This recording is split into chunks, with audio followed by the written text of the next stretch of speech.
Welcome back to the channel. Today we're showcasing and reviewing 20 Strong Tanglewoods Red, a tactical fairy tale survival dice rolling solo game. As usual, this isn't going to be a full step-by-step gameplay tutorial. Instead, I'm going to show you a bit of what you get in the box, what the game is about, and an overview of how it plays. So let's jump right in. Here is the box the cards come in. It is a standard card box with a cool design. I actually no longer keep my cards in here because I sleeve them and they no longer fit inside. You might not need to sleeve yours, especially if you don't plan on playing that often. The cards themselves are made of PVC, meaning they are water and scratch resistant, and the overall quality seems really good. However, due to all the shuffling involved and me being a TCG player, I just had to sleeve them. Inside the box, you also get the rulebook, special for the Tanglewoods Red, and on the back you get a really nice round flow with each of the phases and the actions you can do on each phase. So if you're a new player, it is good to keep it handy.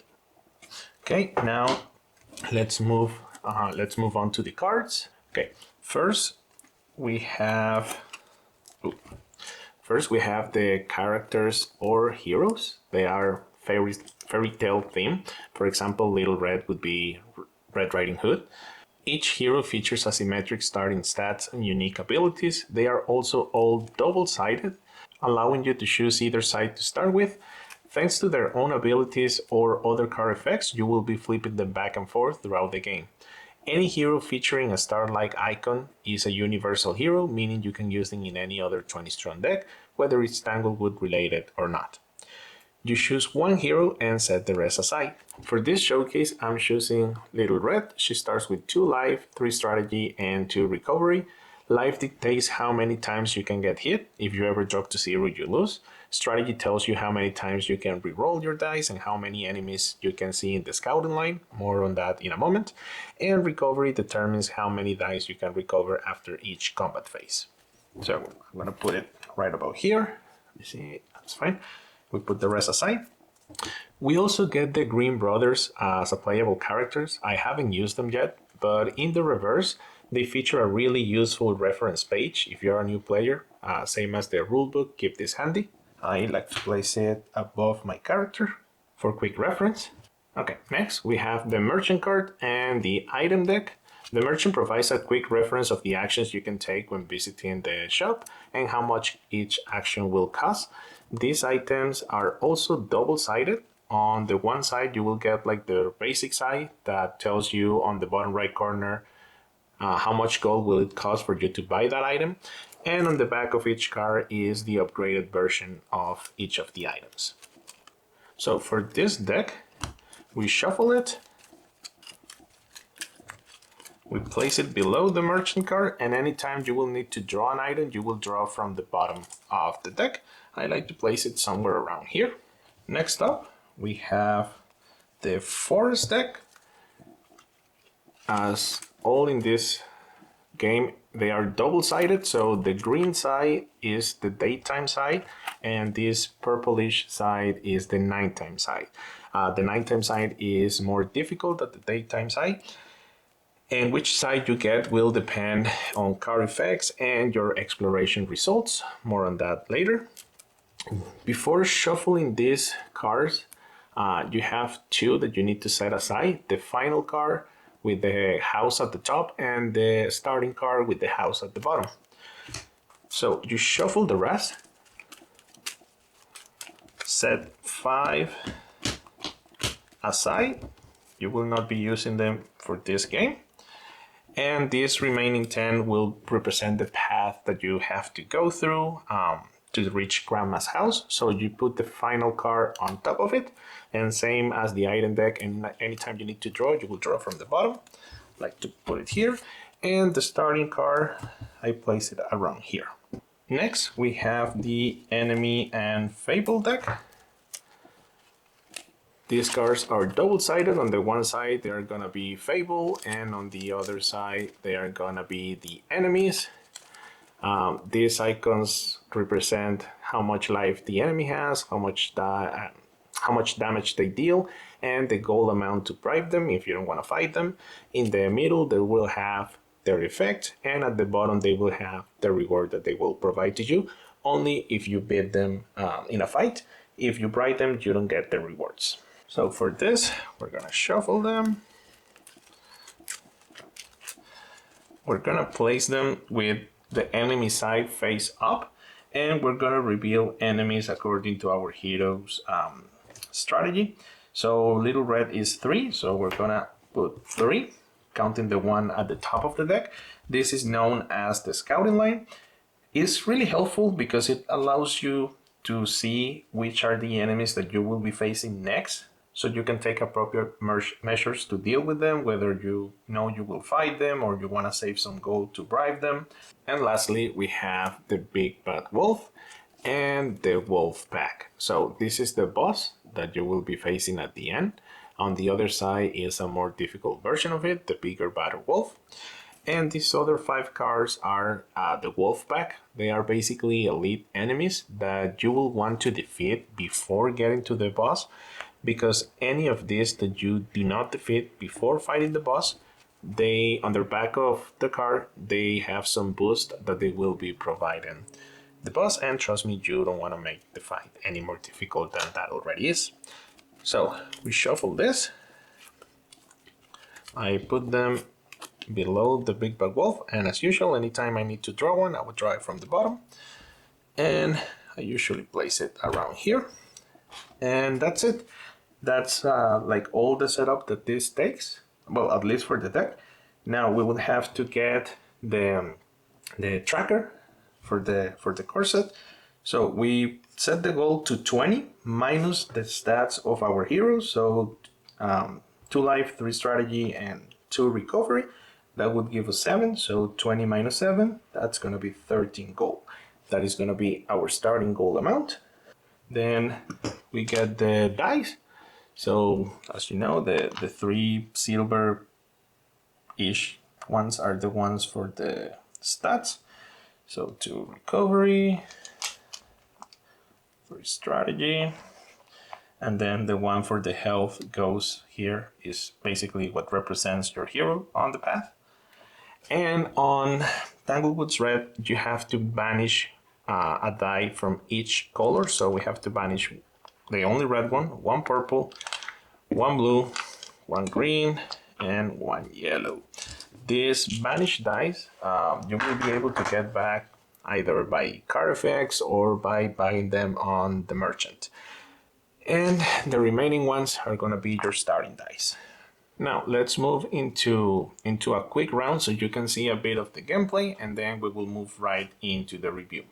We start with the exploration phase. One second. We start with the exploration phase, which is entirely optional as long as you have a path to follow or a node to move to.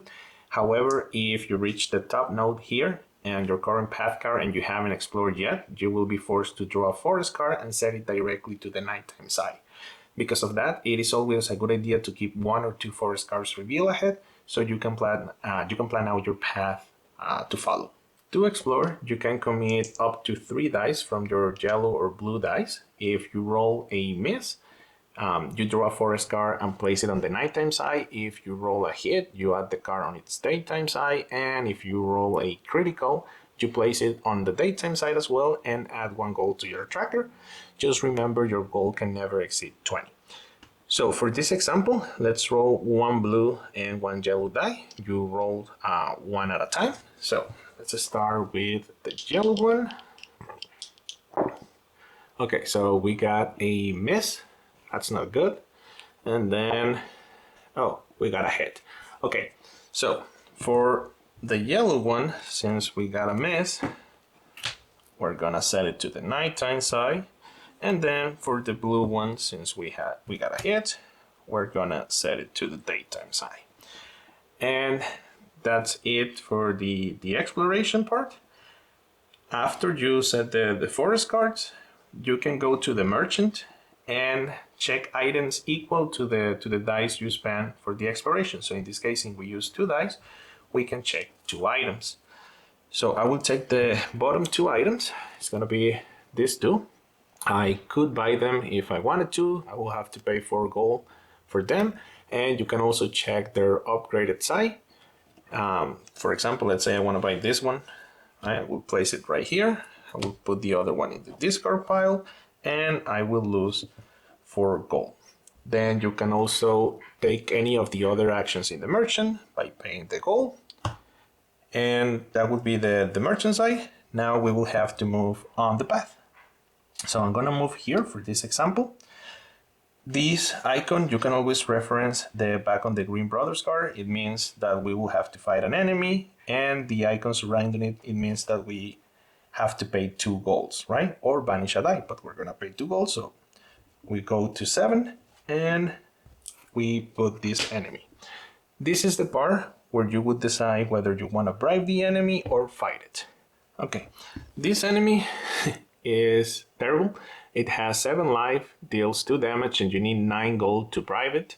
And its effect is you gain Jumon, that's the name of the card, as an item. And if you have already your maximum items, you will need to discard another item you already have to get it.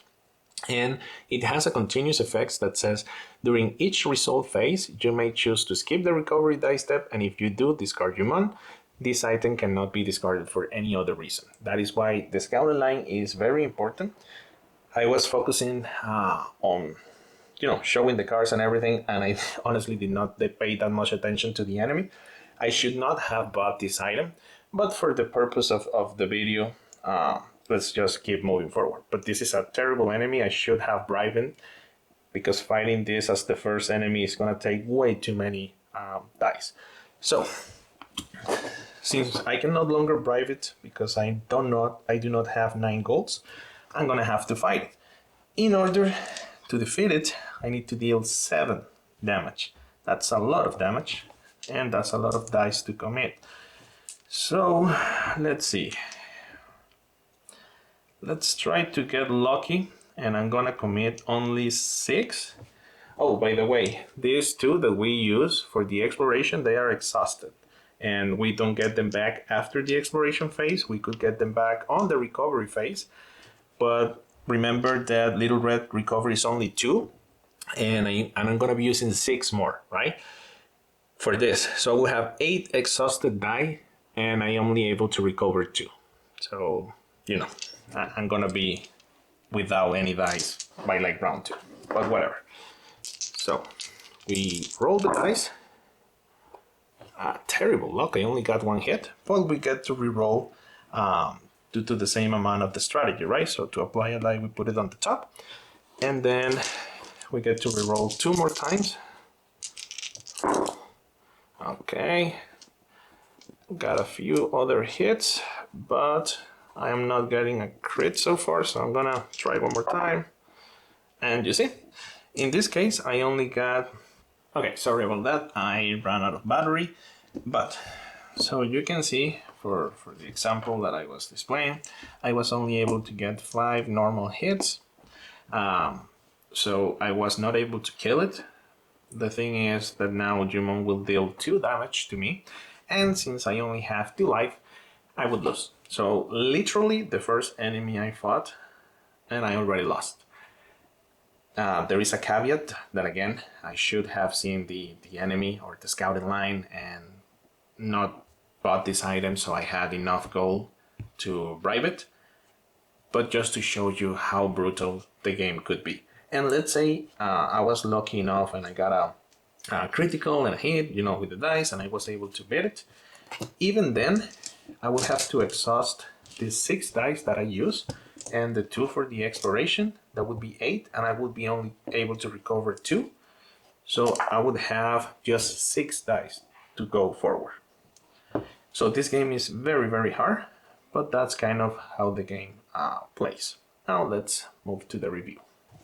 Okay, for this game, I'm evaluating across 10 different categories based on my personal experience and opinion, scoring each out of 10 before giving it a final average. Quick note, for categories 7 and 8, I have inverted the score so that the higher number always means a more positive trait for the player, keeping the final average fair. So let's break it down. First, let's start with components. It's a 9 out of 10 for me. The cards are made out of high quality PVC and feature some really nice foil work. The only reason this category loses a point is because of the box. Well, it has like a cool aesthetic design. It isn't very sturdy and it just feels cheap. Then point number 2 is going to be visual theme IP, and I give it a 7 out of 10. The dark fairy tale art style is well done and the overall aesthetic fits the theme perfectly. However, purely as a matter of personal preference, I would have loved for the artwork to be even darker. Now, point number 3, setup and boxing. This is a 10 out of 10. This is easily one of the game's absolute best features. You can set everything up and put it back in the box in about 1 or 2 minutes without having any rush whatsoever. So on that part, it gets a 10 out of 10 for me. Next is going to be storage. It's a 5 out of 10 for me. If you don't sleeve your cards, the included box works fine, but it still doesn't feel sturdy or protected enough. And as I mentioned earlier, if you do sleeve your cards, they simply will not fit inside. That said, if you don't like to play all that often, you probably don't need to go through the trouble of sleeving them. Okay, next point, replayability. The replay value here is high between the asymmetric hero abilities, the randomized order of the enemy deck, and the shifting forest path. Your runs will hardly ever feel the same, so I'm giving it an 8 out of 10. Next, versatility and player modes. I'm giving it a 5 out of 10. This score represents how flexible the game is with the different player counts. 20 Strong is strictly designed as a true dedicated solo experience. What you could technically pass the controller back and forth with a friend, it doesn't feature an official co-op or PvP mode, so that's why it only gets a 5. Now, for the next 2 points, just a reminder that the score is going to be inverted, meaning 1 is going to be like the highest or more complicated, and 10 is going to be the easiest or simplest. So, point number 7, rules complexity, it's a 7 out of 10. The core system of rolling dice, spending strategy, and tracking your recovery is simple to learn. The rulebook is concise, though you will occasionally need to double check on a specific card interaction or timing. Point number 8 is going to be win difficulty, and it's going to be a 1 out of 10, meaning that this game is brutal, it's unforgiving, and if you don't prepare and get lucky a lot, you will not beat it. As you saw with the quick play that I did, any oversight will make you lose as soon as the first play that you make. Right? That was on me, yes, 100%. But it's something that regardless of, it's very difficult. You cannot make like any mistakes. And even if you prepare yourself the best you can, there is just too much luck on this game. You depend on the rolls, you depend on the enemies that you draw, you depend on the forest path. It's just too random. So yes, you can have a good strategy, but the randomness is what is most important, at least in my opinion. Then for the next point, it's going to be enjoyment. It's a 2 out of 10. Ultimately, this is not a game for me, and trust me, I really wanted to enjoy it, so I gave it more than a fair try. There are simply too many variables that are entirely out of your control, and as I mentioned, you can do your best to plan ahead, but most of the times the dice won't back you up. So it's not for me. It could just mean that I suck at this game. That is a real possibility, but it felt too random. And it's not like I mind losing, because for example, I do like the Kingfire Delve, the Vainglorious Grotto, and I lose in that game way more times than I win. But at least like the playthrough feels good. It feels like your strategy matters, and yes, you're dependent on your rolls as well. But it feels more fair. In this one, it's just too random and too unfair, at least for my personal taste. And point number 10 is going to be the price. The components and quality and raw replayability value are there, especially for what it costs. I think it is a great product. However, this is a personal score, and since I don't see myself playing this game very often, if at all, I cannot justify scoring it any higher than a 5 out of 10. So when you average all 10 of these scores together, 20 Strong Tanglewoods Red lands a final score of 5.9 out of 10.